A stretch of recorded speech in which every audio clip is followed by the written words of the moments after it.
Hello, people out there in wherever land. Ah, so I'm pulling you up on the Facebook feed here.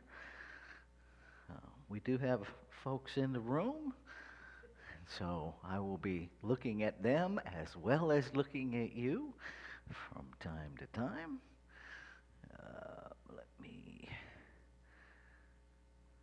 share this live stream on my feed. I hear somebody else parking their car, so maybe we're about to get another body in here. Yeah.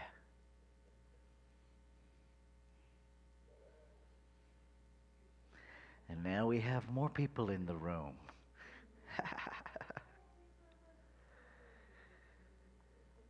All right, so there we are on Facebook.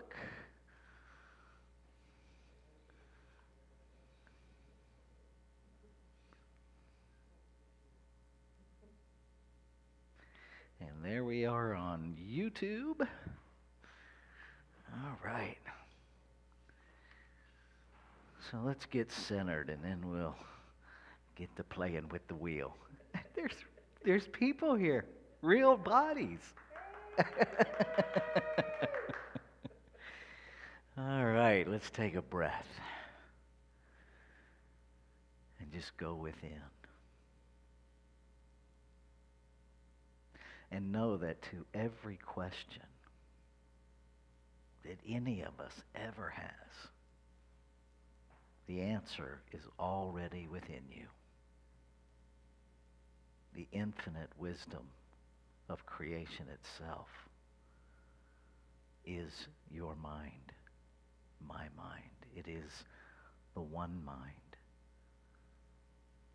fully infused in, through, and as each of us. And so everything that we want to know is already within us. And so we are simply revealing what is already present. And so we just simply lean into this time with joy, with excitement, with unattachment, open to being surprised, open to being awakened, open to being open even more. And so I let go with absolute gratitude, knowing that this time is blessed, that everything that needs to be known is known, every question that is asked is answered, whether it is answered in form or simply in knowing. And so I let go. I let it be. And so it is. All right. So this is the famous wheel. And it's got a few new questions on it, so let's see what we come up with.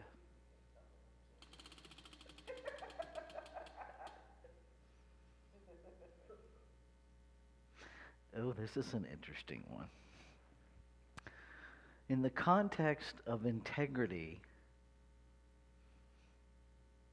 honesty, and transparency, what do you think about little white lies?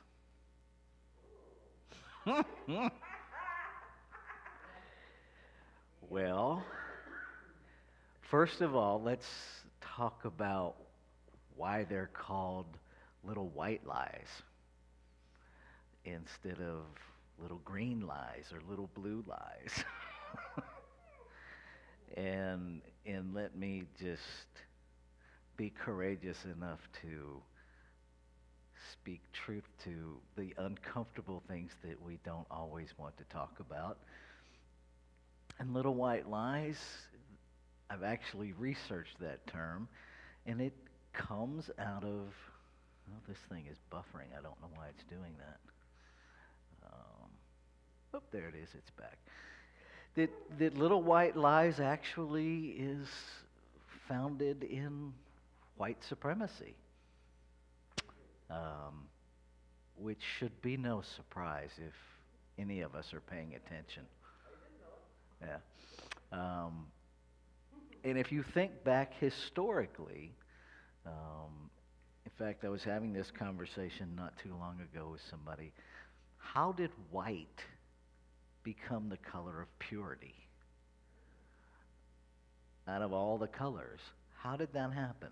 Now, I haven't been able to find anything definitive on that, but I think it's interesting that throughout certainly the United States, but even the world, you know, white supremacy has been a thing.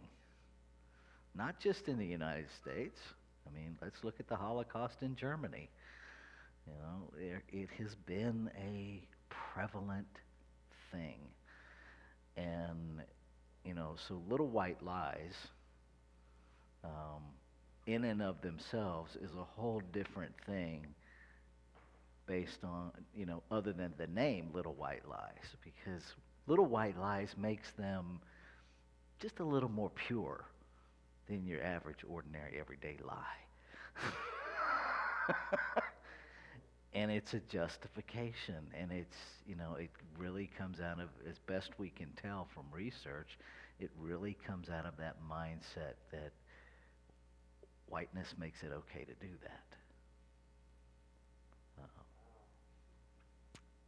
I don't agree with that, but that is the research that I've surfaced on that particular phrase. Now, let's broaden that to this idea of, is it okay to lie? Well, there is a thing in Buddhism called skillful means.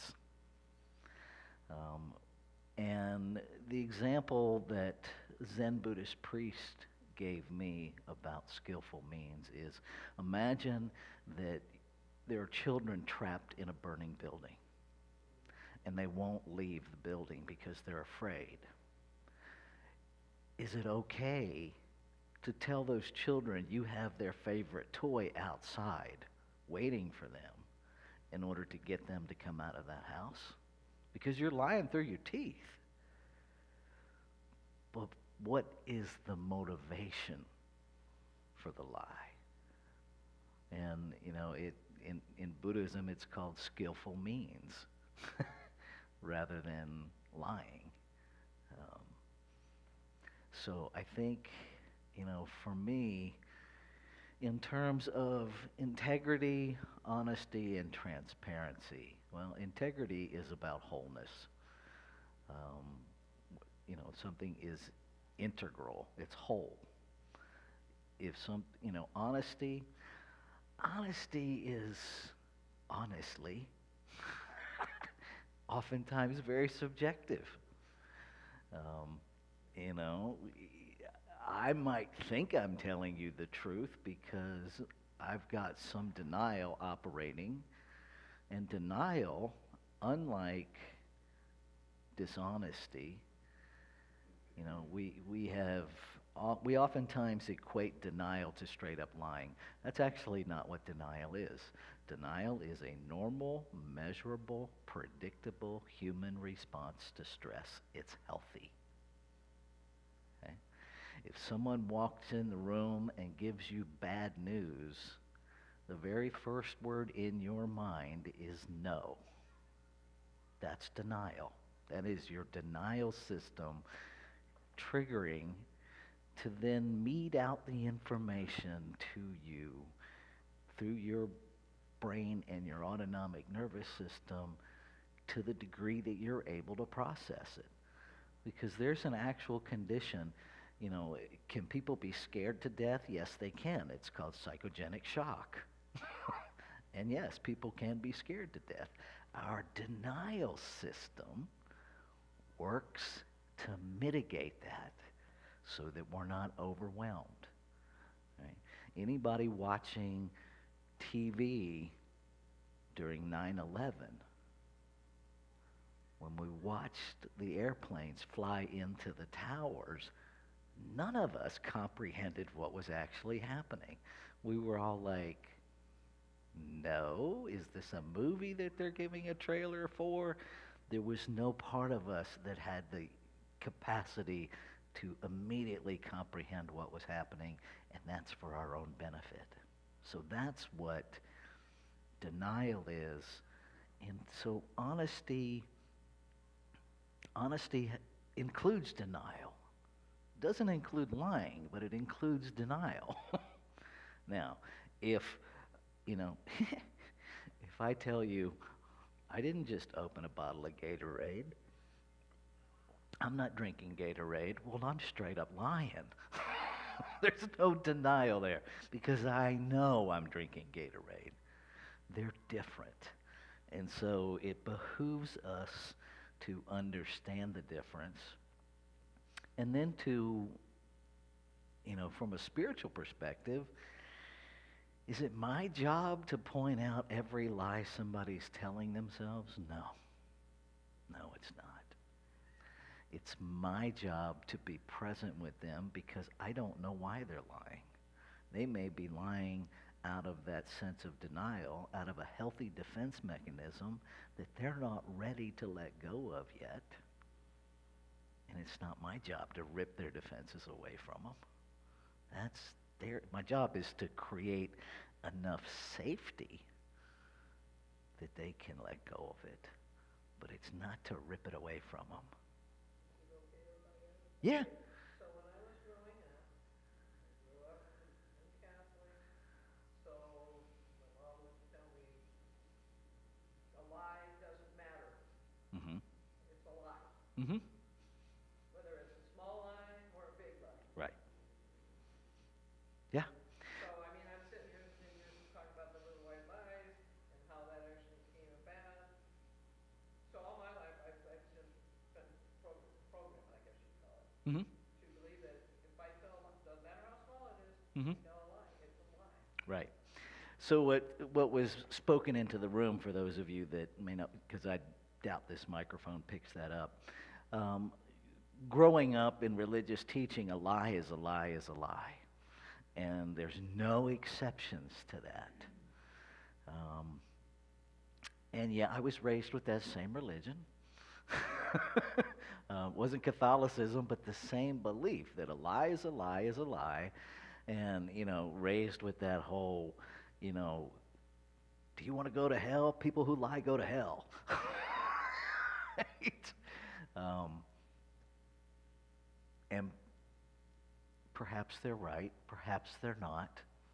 I'll know one day when I release this body, but for right now, it's not something I subscribe to in my belief system. What I know is there are times, if somebody is, and I've done this as an EMT, and I've done this as a deputy, there are times when the truth will do nothing but escalate a situation to cause more harm. And so, I have engaged in what the Buddhists call skillful means without even knowing I was engaging in this thing called skillful means to mitigate situations. Was I lying? Yeah. Am I okay with it? Yeah. Would my parents be okay with it? No. Would the ministers of my youth be okay with it? No. No. And so ultimately, I think it's a question that we each have to answer, and I would invite you to answer it from the perspective of what's motivating the dishonesty. What's motivating it?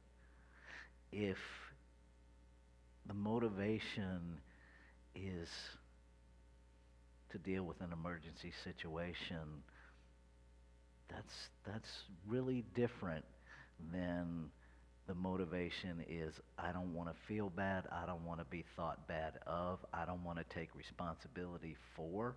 See, all of those are, in my opinion, poor motivations for telling a lie. Right? nobody likes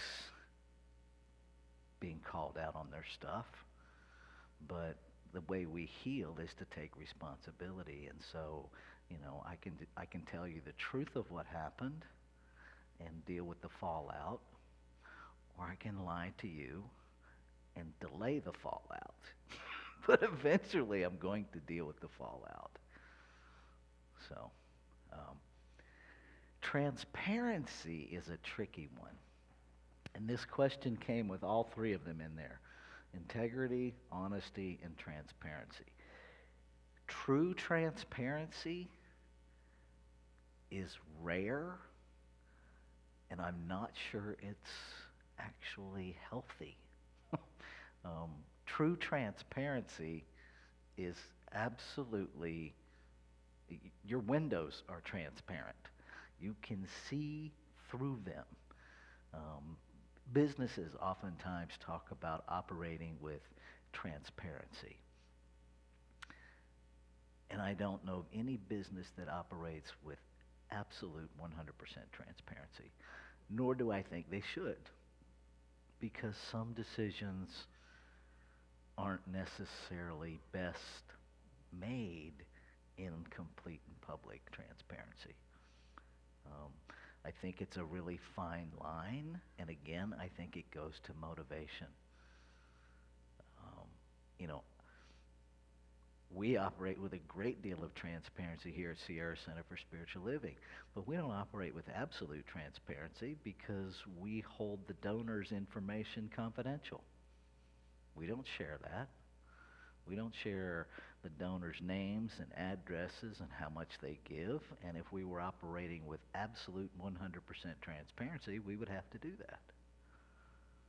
I don't think that would be in integrity.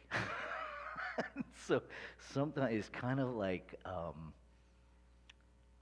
legal and ethical. And I've taught ethics, and just because it's ethical doesn't mean it's legal. Just because it's legal doesn't mean it's ethical. Right? Those things don't always live in the same camp. And I think to varying degrees, integrity, honesty, and transparency, we have a tendency to lump them all together, and they really aren't the same things.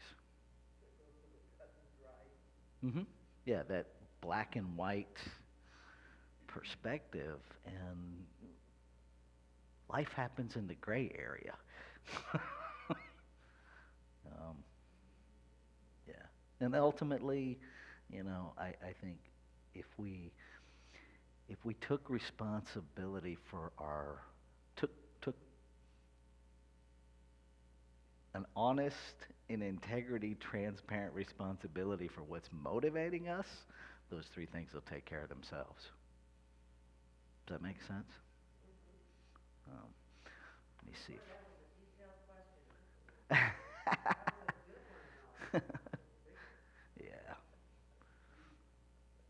Yeah, I write them on here and then I forget about them, and then it lands on them and I'm like, uh-oh.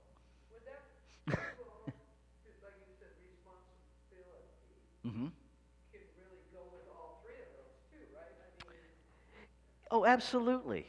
responsibility has been a word that just has sort of gotten, nobody wants, people don't want to take responsibility. Right.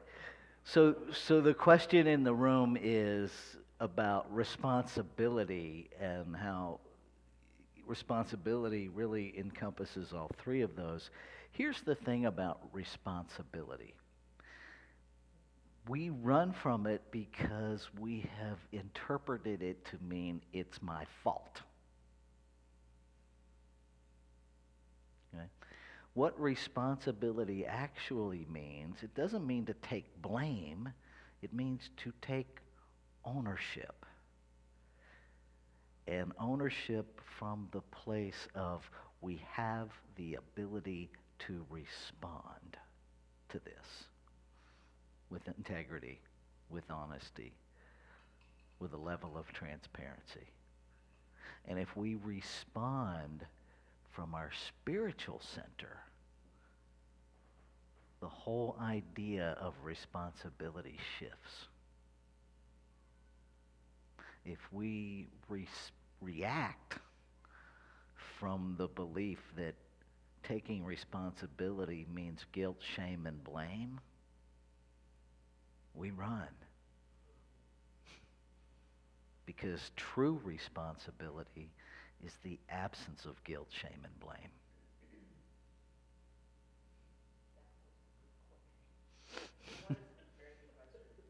Yeah.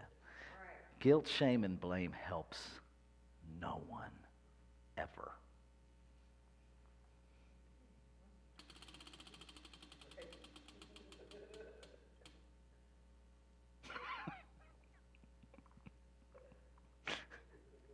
These questions make me laugh. If we are whole, perfect, and complete, why is humanity so screwed up?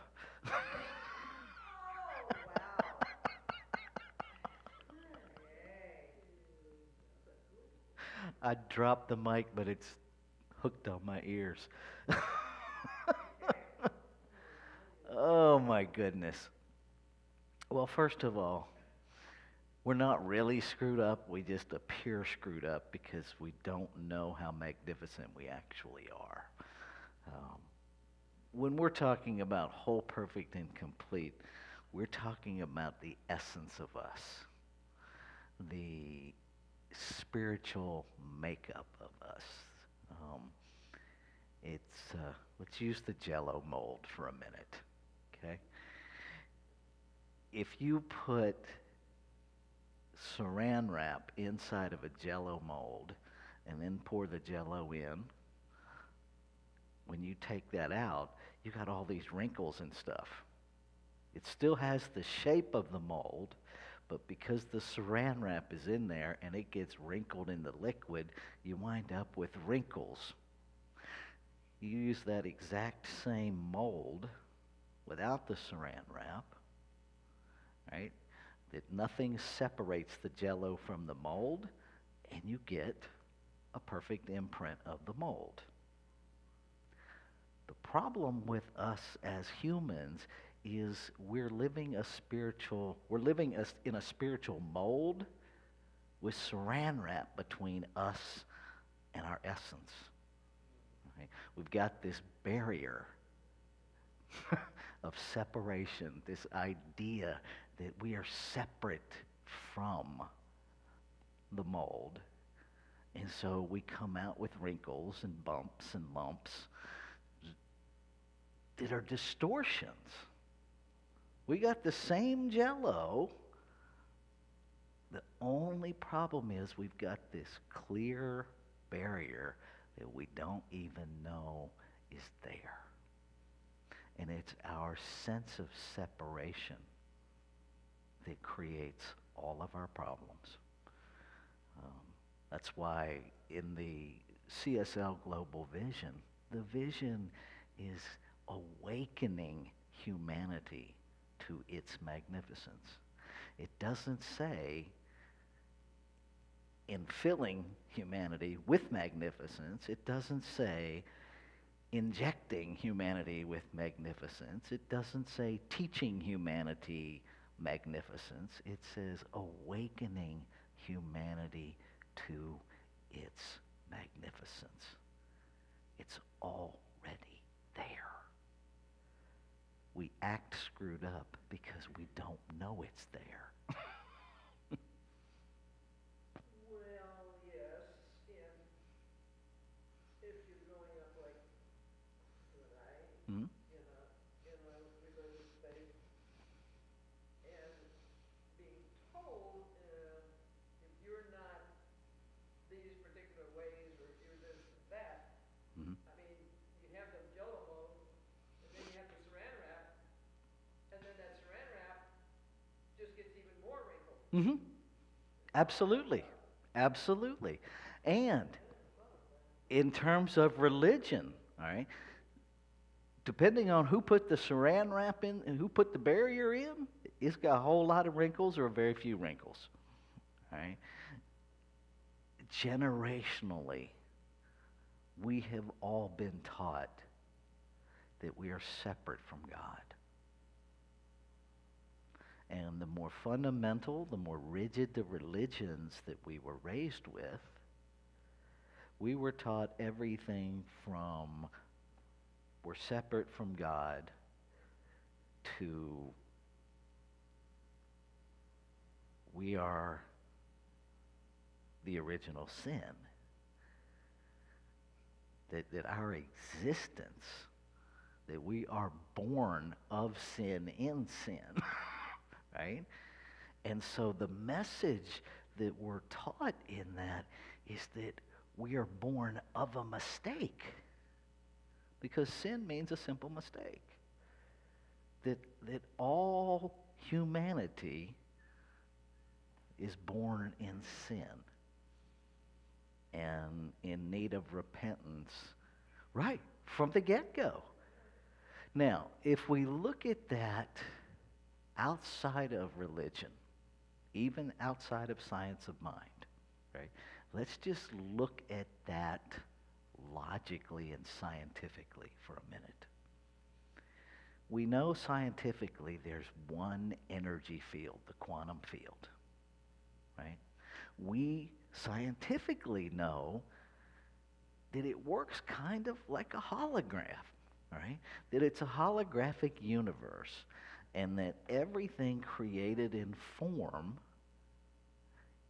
is never separate from the quantum field. It's simply energy collapsed by observation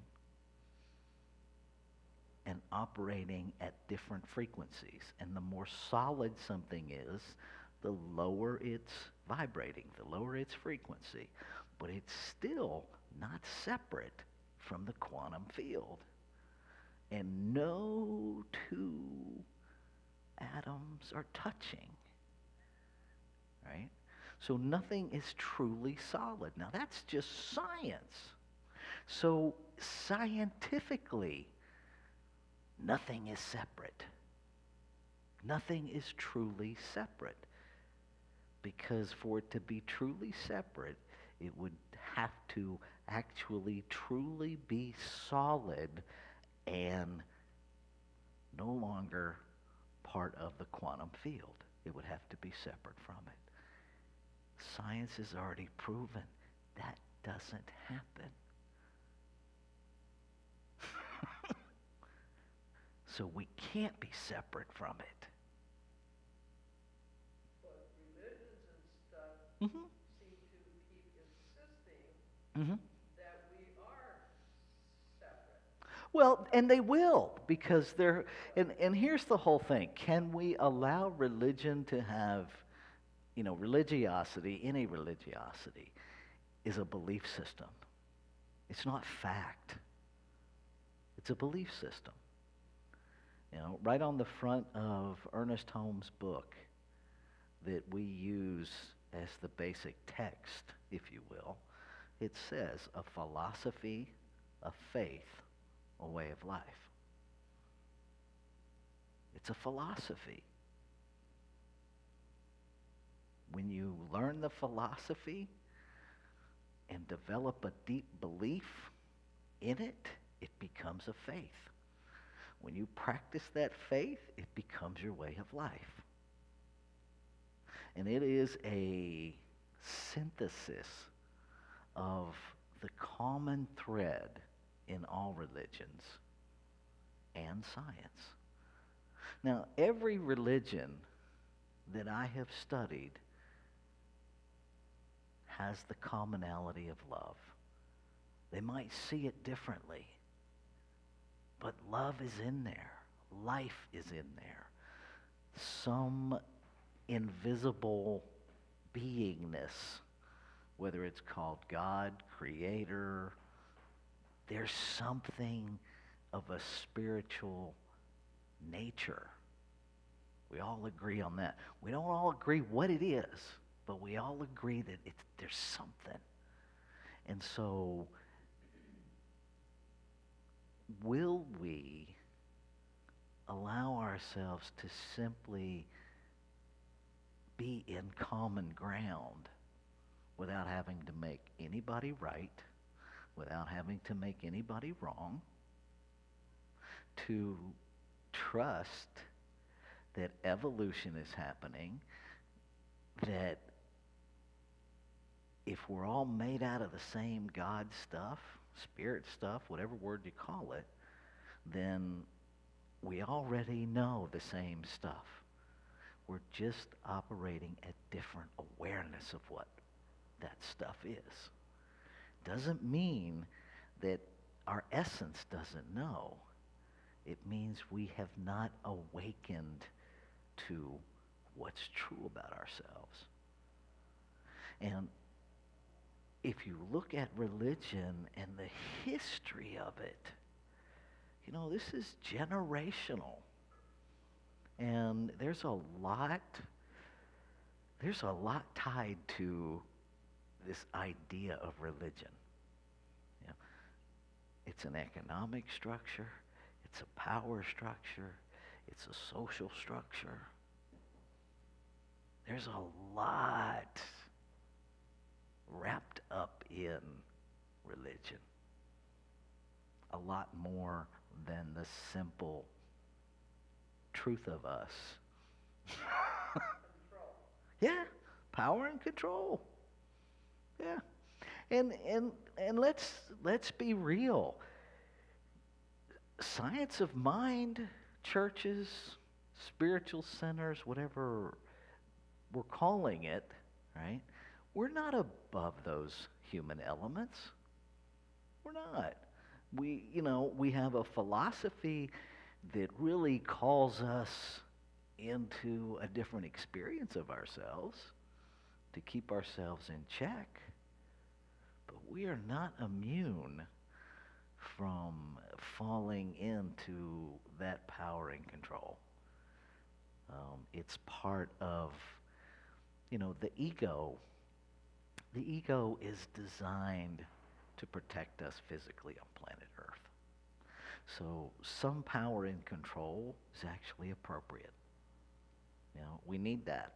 If it's me and, a rattlesnake, I am going to figure out a way to exert whatever power I need to and control of that situation for brother or sister rattlesnake to go on about their business and me to go on about mine and us to not actually have a physical encounter. Right? That's my best intention, and where it goes from there, we'll see. Right? I had this, because I struggled in ministerial school, I'll share this with you, with the whole concept of evil, because so much of my religious upbringing was based in this concept of evil, and evil being a separate power. There's God power and there's the Satan power, and they're always, fighting over who's going to win your soul. Right? When I studied the Kabbalah, which is the mystical arm of Judaism, okay, the Sifirot have these different elements of life on the tree of life that all work to keep life in balance. And interestingly enough, on the tree of life, love and power are opposite one another, that they are to balance each other. And when I was contemplating that, I finally got it, that, it really is all God. Even the appearance of evil is God. It's just God out of balance. Because love and power, when they're out of balance, they show up as evil. They show up as greed. They show up as lust. But it's still love and it's still power, both of which are parts of our godness. They're just out of balance. And so it's a simple matter of bringing them back into balance. Not getting rid of one or the other. We don't make power bad. We don't make love bad. We balance them.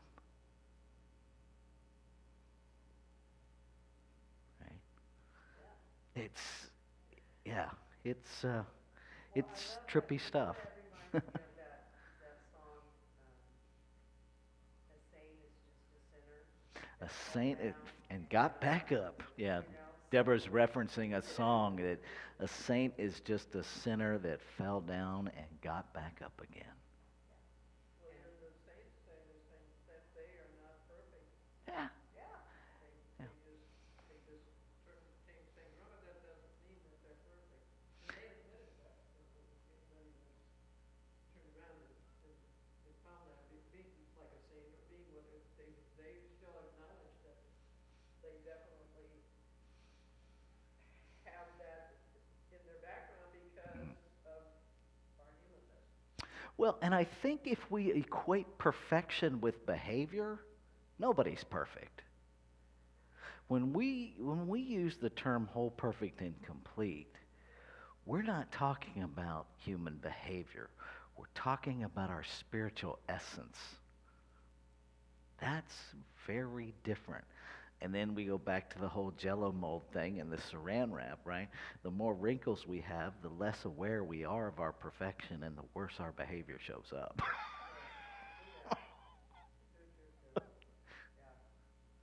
The more sense of separation, the more imperfect behavior we engage in. You think that's what we're seeing right now? It's what I've been seeing for 61 years. How many years you been seeing it?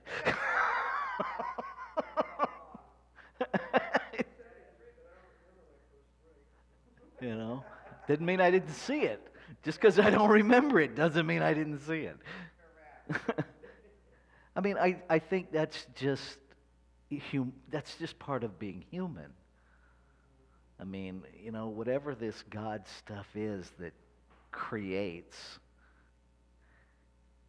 it creates in its image and likeness, which means its image and likeness is complete diversity. Right? Because it creates in absolute diversity, yet it's never separate,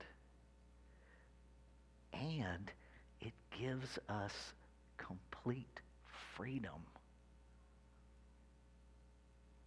to do with it whatever we choose. It's mind-blowing.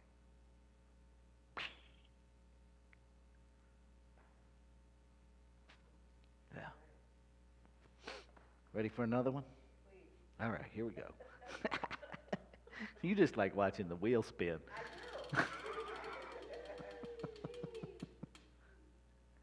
Oh, we've answered that one before. How are oneness and sameness different? Yep. Can we try that one? Sure. You're in charge. I'll let you be in charge. No, I'm loosening it up a little bit.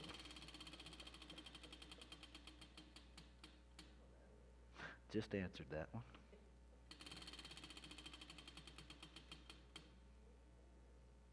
What is the difference between healing and cure?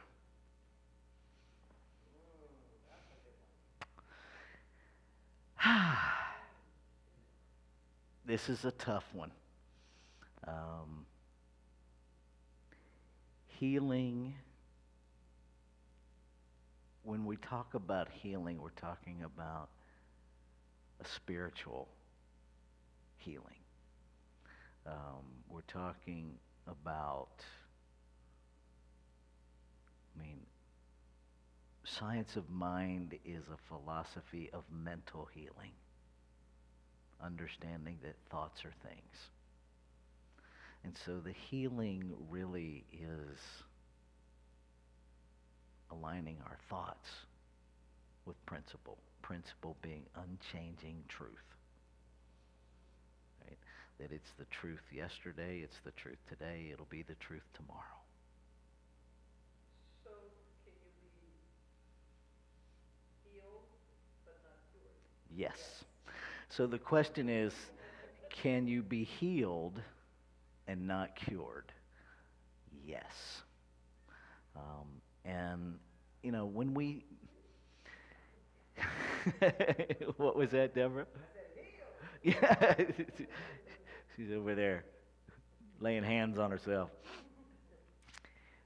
one of the challenges is we we don't often take enough time in conversation with one another to get really clear about what the words mean to one another. Because if I use the word healing and you interpret that as cure, and I'm talking about a spiritual healing, we're having a conversation about two different things and don't even know it and don't even recognize it. So is this question in the spiritual realm, or is it just saying healing and cure is two separate things? Well, the question is asking what the difference is between the two. And again, it really depends on how you're interpreting the words. In the medical profession, cure means there was a disease and now it's gone. Gone. If you have a broken bone, they set it, they cast it, right? It'll be referred to as healing and cured. Okay? So it really is important to find out, what are we actually talking about when we say the difference between healing and cured? In the physical form, we all have a shelf life. Everything in physical form is temporal. Everything. I mean, even the most ancient something eventually returns to the unformed. And so, logically, I think it makes sense to understand that at some point, this human body is going to cease to function. That the spiritual essence within it is going to have an exit strategy that I may or may not be cognizant of. Right? It's, you know, So when we're praying, mhm. when we ask for prayer, When we're praying or ask for prayer, it seems to me that it's important to have a conversation about healing and cure. okay, let me, because we have folks watching. So what Deborah is saying is that when we are asking for prayer or praying for someone, that it seems really important that we have enough conversation with one another to get clear about whether or not we're asking for prayer for mental healing or prayer for physical cure. Did I get that? Mm-hmm. Yeah. And it can be a difficult conversation. There was a licensed practitioner, and her name is escaping me at the moment, in Asheville, North Carolina, who just had a phenomenal dance with cancer. And she actually did a talk. And check out Asheville's website. You can probably find it. And if not the next day, within the next couple of days after doing this amazing talk about how she was dying of cancer. Her physical body was dying of cancer. And everything in her life was healed through her dance with cancer. And it is such a phenomenal talk. And the joy and the peace and the calm and the clarity with which she speaks and presents and exudes is evidence of the healing. Um, and within days of that talk, she had transitioned from her body back into the unformed. So there, depending on how we're using these words, healing and cure can be used synonymously linguistically, but spiritually, I think they mean different things oftentimes. And I think it's a courageous, brave conversation to dive into those. Yeah, because I know when we ask for prayer, sometimes I think it feels more important to me now to talk with people about that because my dog is sick, pray for my Mm-hmm. dog, or this is happening, pray for this or that. Mm-hmm. And so what is it you think I'm praying for? Or what is Mm. it you're asking me to claim in consciousness for you? Right. You So know? what Deborah is saying is that oftentimes people come for prayer and it's my dog is sick, or my aunt is sick, or this person is sick, pray for them, without actually articulating, what do you actually want me to pray for? um, you know our teaching is that we control conditions through spiritual mind treatment. That's doesn't necessarily mean we eliminate them. I like what Dell has written here in the chat. Cure is getting rid of the problem. Healing is learning to live in alignment with what it is. And I would add to that whatever it is has to be some expression of God. See, we can't say it's all God and then have something else when we don't like it.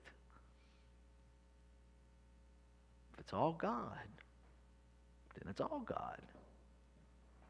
And how do we live? Our whole journey here is exactly what Dell said in here in the chat. To live in alignment. To live in alignment. But if we have some separate category that's something other than God, well, we don't even believe what we're actually saying then. And we got to get in alignment with that first. Because it's either all God or it's not. This is a tender, courageous conversation. It is. It is a very tender, courageous conversation. And it's a conversation that, I know earlier we talked about this whole concept of denial. Okay? When people are given a diagnosis,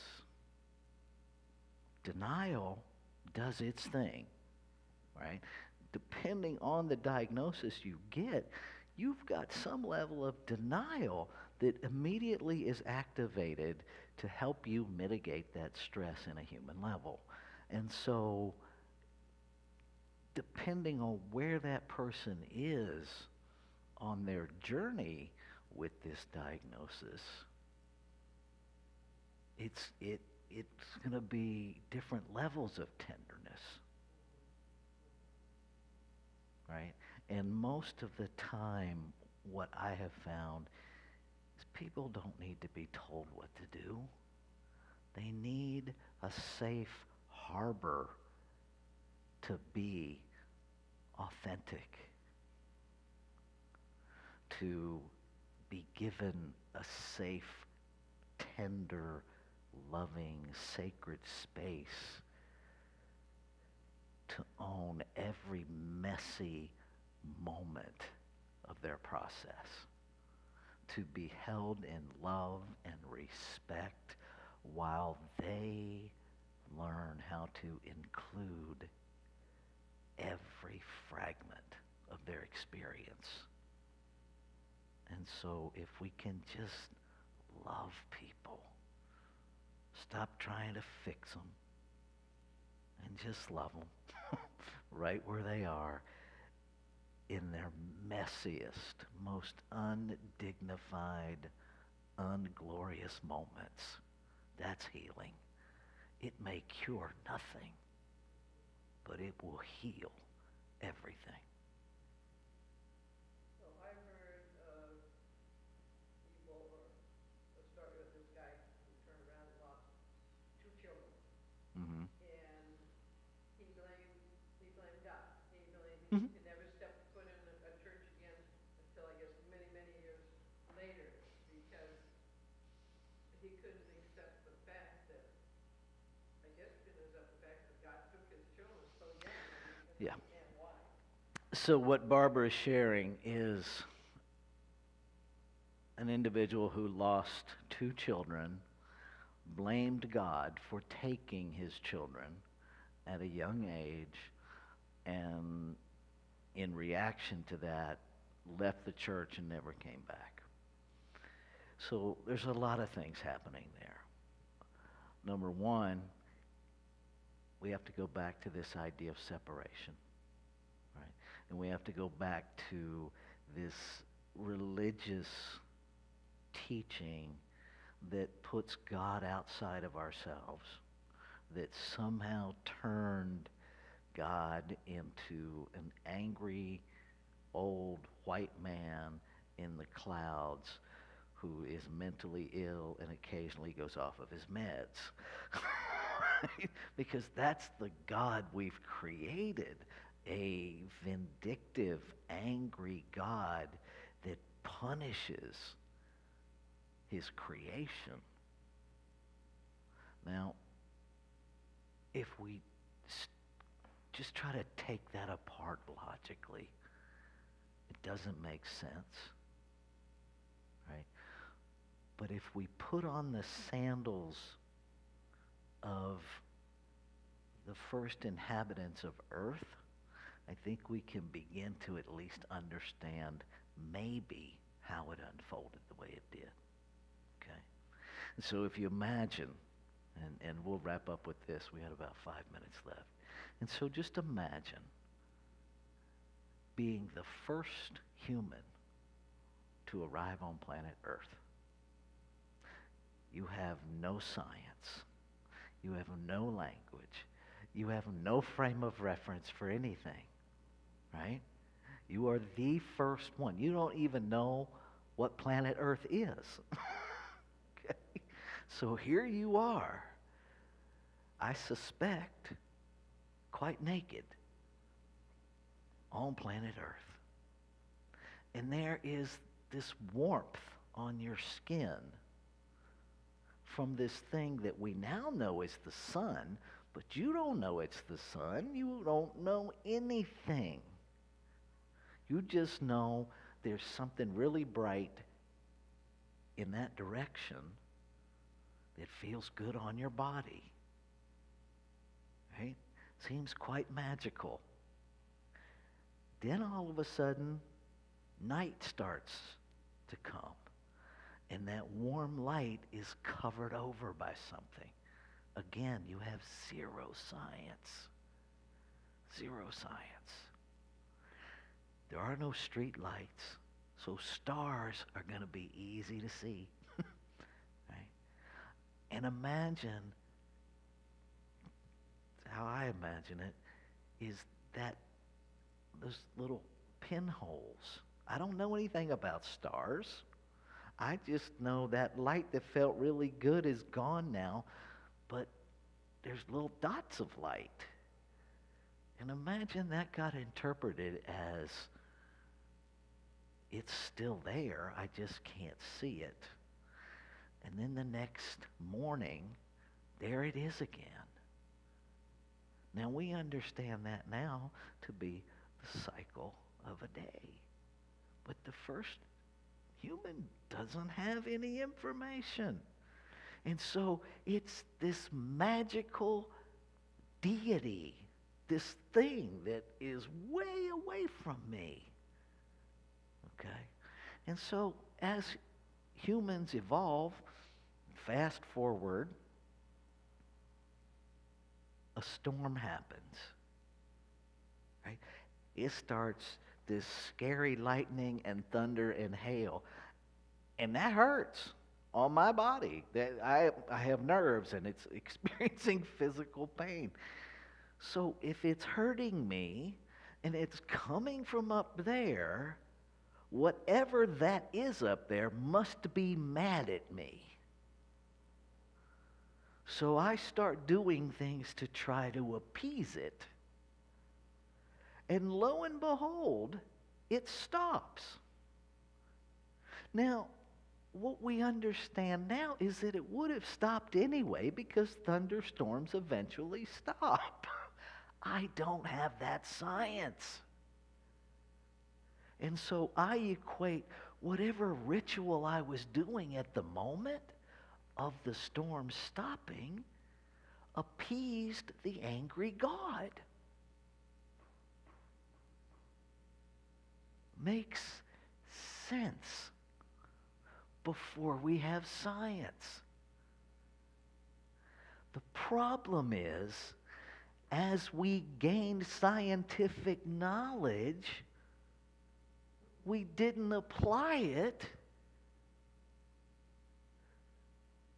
to this, right? We just brought that forward, and we kept an angry God, and we kept a God that has to be appeased because we didn't apply science to our mystical experience.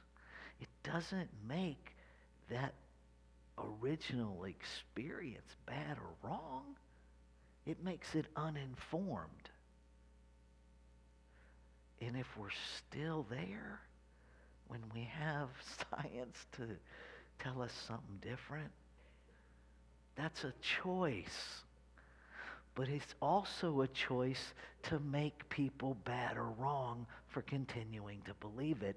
And that is also out of alignment with the truth of our being, because the very God, spirit, energy, whatever you want to call it, that created us and gave us free will to believe even the most outrageous sorts of nonsense does not condemn us for doing it.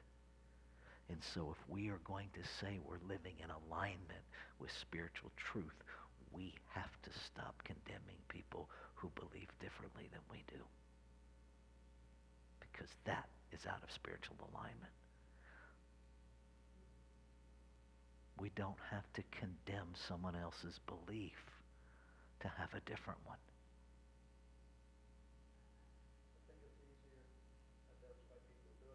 I think it's more self-righteous. I think it feels better, but I don't know that it's easier.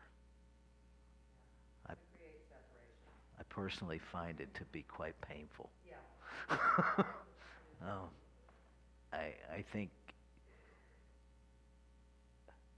I think it is a learned robotic behavior that feeds the idea of separation.